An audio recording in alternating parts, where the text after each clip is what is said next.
Okay, so we've got these new definitions. So this is called a floor. So notice how those little arrows, or not arrows, these brackets. So they've got these like edges on the bottom, right? And so this is called the floor. And so x is any real number. Did I say that somewhere? I guess I didn't say x. Okay, x is a real number.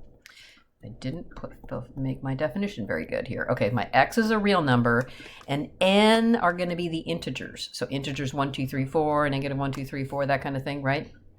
So the floor of x is the integer that's smaller than or equal to it, and less than the integer that's one more bigger than it. Okay, and I guess I said it again down here. Okay, so let's just look at this just to get an idea of the floor of 37.99. So I want the integer that's smaller than or equal to it.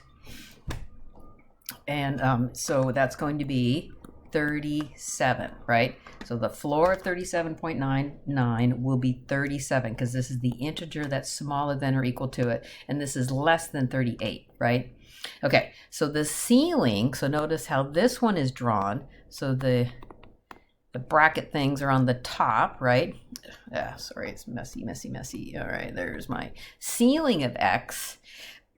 My real number x is going to be the integer that's bigger than or equal to it.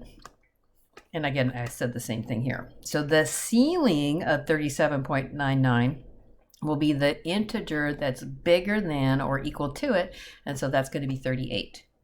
So be careful with the whole negative numbers, right? So let's just put negative 14 here on the number line. Okay, so the floor of negative 14.01, right? So that's negative 14.01 would be here, right? Just want to make sure we're thinking about it correctly. So the floor is going to be the integer that's smaller than or equal to it. So that's going to be negative 15. The ceiling of negative 14.01 is going to be the integer that's bigger than or equal to it. So that's going to be negative 14. Okay, so if I have k is an integer, then what's going to be the ceiling or the floor of k? It's going to be itself, right? The floor and ceiling of an integer is going to be itself. All right, if k is an integer, so 2, so what will the ceiling of k plus 1/2 be? Well, that's going to be k plus 1, because I want to go to the integer that's bigger than or equal to it, right? So just to kind of get used to the definitions, k plus 1/2 will be smaller than or equal to k plus 1, and that's going to be bigger than k, right? So the ceiling of k plus 1/2 will be k plus 1. All right. So let's read this problem here. So we've got 7 pounds of raw material that we need to make 1 unit of a certain product. Okay, so I want to find the number of units that can be made from n pounds of raw material. So for every unit, I need 7, right? So n divided by 7, but what if it's not a round number? So if it's not a round number, how can I express the number of units that I can make? So I want to find out how many whole n out of 7 parts there are. So that's why I'm going to want to go to the floor. I want to go to the integer that's smaller than or equal to it, so I can find the number of whole units. So this is kind of an application of how this would be used. All right, so let's play with this, starting to play with the definitions. So if n is any even integer, then this equals this. So what do I know if n is even? If n is even, then n is equal to 2k, where k is an element of the integers.